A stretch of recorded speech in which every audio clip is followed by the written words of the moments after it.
العذراء من كتر ما بيفكر بقلبه، يعني لو هو داخل علاقة وشايف ان العلاقة دي في احتمالية فشل، انا وهو في بينا مشكلة، في بينا اختلاف، انا شخصية وهو شخصية، او ايا كان النظرة اللي هو بيشوفها، يعني من حسب المنظور، كل شخص ومنظوره للعلاقة او الطريقة اللي بيشوف بيها الاختلاف اللي بين الاتنين.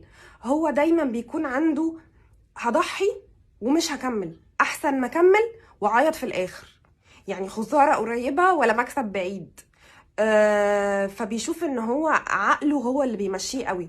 عقله لما بيقول له العلاقة دي فاشلة، العلاقة دي ما تنفعكش، لا بيقوم ساحب نفسه وماشي.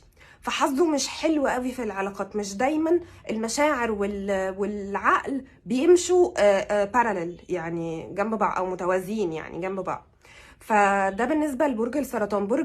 برج العذراء، سوري، برج العذراء هو من الشخصيات اللي عقله بيسيطر على قلبه وعلى مشاعره.